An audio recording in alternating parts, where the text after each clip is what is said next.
Night shift is different. The world gets quieter, the air gets heavier, and you start noticing things you never saw in daylight. Tonight, you'll hear 3 true night shift horror stories experienced by people who still refuse to work night duty ever again. First, the story of Sarah, a convenience store clerk.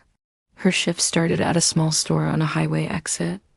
Nights were usually peaceful, quiet enough that she could hear the humming of the refrigerators. But this night would be different. Around 3 in the morning, the automatic door sensor clicked, but the door didn't open. Sarah looked up. Someone was standing just outside the glass, staring in. No movement, just staring. His face was lost in the shadows, his hands tucked into his pockets. He started walking slowly from one window to the next. He wasn't trying to enter, he was just watching. Every time Sarah moved inside the store, he moved outside, mirroring her steps. Her heart pounded in her chest. She grabbed the phone, hands trembling, and called the police. As the first flashing blue and red lights appeared down the highway, the man took off, running into the darkness. When the officers caught him, they found his backpack. Inside were zip ties, duct tape, and a knife. But the most terrifying discovery was a small notebook. On the latest page, they found a single line, written in shaky handwriting. 3:15 a.m. She is alone. Sarah quit her job the very next morning and never looked back. Next, we have an incident from a hospital security guard named Mark. At 4 in the morning, the hospital felt more like a ghost town than a building full of people. Mark was doing his rounds, walking the 3rd floor. There was one room that always made him feel uneasy, room 309. It just had a strange, cold feeling. As he passed it, a nurse rushed towards him, her face pale with panic. "The man in room 309, he's gone," she whispered. Mark was confused. How could he be gone? He quickly went to the security office and checked the CCTV footage for that hallway. The camera showed a completely empty corridor. The man had never left his room. But when they checked inside, the bed was empty, the sheets were cold, and none of the patient's movement sensors had been triggered. It was impossible. As Mark stood there, trying to make sense of it, he heard faint footsteps behind him. He slowly turned his head.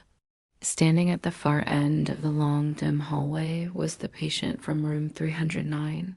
He was completely motionless, just staring at him.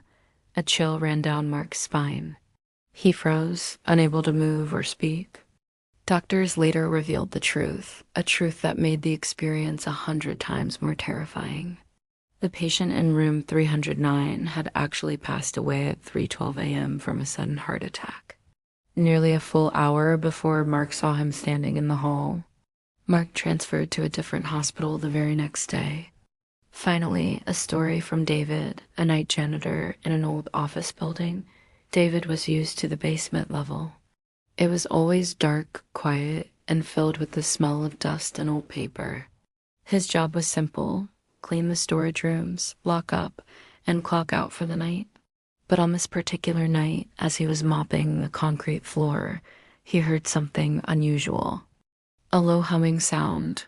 It was deep, slow, like someone singing underwater.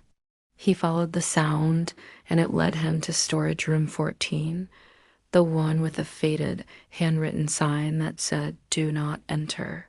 Curiosity got the better of him. He pushed the heavy metal door open just a crack.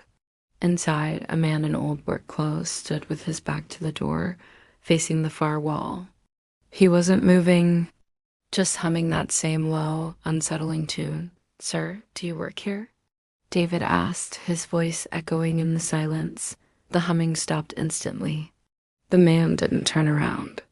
David blinked, and in that split second, the room was empty. The man was gone. There were no footsteps, no sound of a door closing. Nothing. He had just vanished. Shaken, David told his supervisor what he saw. The supervisor's face went pale. He explained that the previous night janitor had died in that very room over 12 years ago. He was found standing in the exact same corner, having suffered a fatal aneurysm during his shift. Night shifts can be peaceful until they're not. These stories weren't myths or legends. They were real experiences from real people who were just trying to get through their workday. If you work nights, stay alert, trust your instincts, and remember, because darkness hides more than just shadows. Thanks for watching.